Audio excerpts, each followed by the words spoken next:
Bangladesh Ireland নারী টি-20 সিরিজের প্রসঙ্গ। বৃহস্পতিবার দুপুর 2টায় সিরিজের প্রথম টি-20তে মুখোমুখি হবে বাংলাদেশ এবং আয়ারল্যান্ড। এর আগে সিলেটে চা বাগানে ফটো সেশন করেছে দুই দলের ক্যাপ্টেন।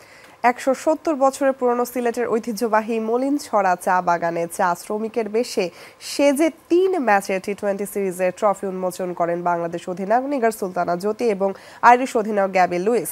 অভিনব কায়দায় এই ট্রফি উন্মোচন এরই মধ্যে সামাজিক যোগাযোগ মাধ্যমে বিসিবি বেশ প্রশংসিত হয়েছে। ৩ ম্যাচ টি-20 সিরিজের প্রথম ম্যাচে ৪ ডিসেম্বর 2 দিন বিরতি দিয়ে দ্বিতীয় ম্যাচ শুরু হবে 7 ডিসেম্বর। সিরিজের তৃতীয় এবং শেষ ম্যাচ আগামী 9 ডিসেম্বর। সবগুলি ম্যাচই আয়োজিত হবে সিলেট আন্তর্জাতিক স্টেডিয়ামে।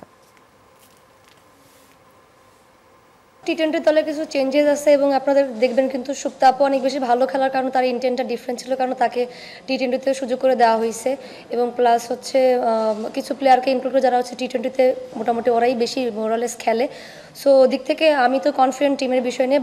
ডেফিনেটলি সিরিজ উইন করার তো চিন্তা ভাবনা থাকবেই, কারণ আমার কাছে মনে হয় যে এখন আমরা অন্য একটা পিক আওয়ারে আছি এবং এই মোমেন্টামটা যদি আমরা ফলো করতে পারি তো টিমের জন্য অনেক বড় একটা অ্যাচিভমেন্ট হবে।